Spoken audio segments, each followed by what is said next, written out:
Muito bem, continuando com as opções de alinhamento do texto, eu vou voltar a escrever aqui A, B, C, D e vou aplicar em algumas dessas linhas alguns efeitos. Veja só, eu vou selecionar essas daqui e venho aqui nas opções adicionais de alinhamento do texto e notem o seguinte, em relação ao posicionamento do texto, olha, ele pode ser posicionamento geral, pode ser um posicionamento à esquerda, né? Então, por exemplo, se eu escolher aqui horizontal à esquerda, ele vai ficar colado para o lado esquerdo. Se eu colocar direita, ele fica colado para o lado direito. E eu posso também utilizar a opção direita e colocar um recuo, por exemplo, de 5. Dou um OK. Então, olha, ele da direita andou 5 unidades para cá, né? Então ele ficou recuado em relação à direita.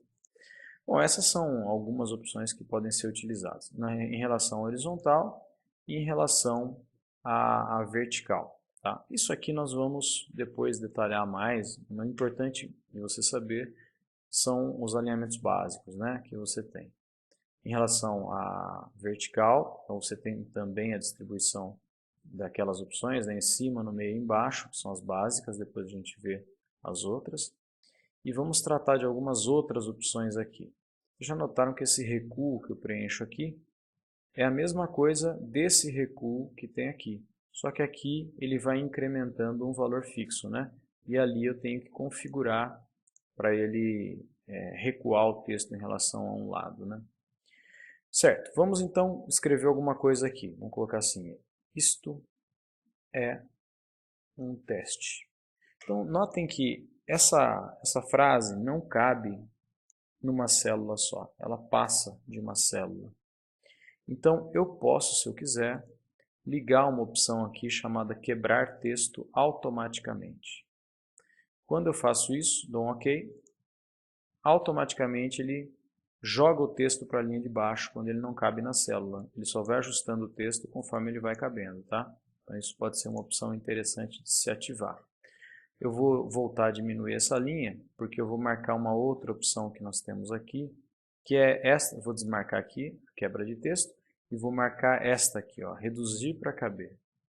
Selecionando essa opção, eu dou um OK, e o que ele faz é o que ele promete.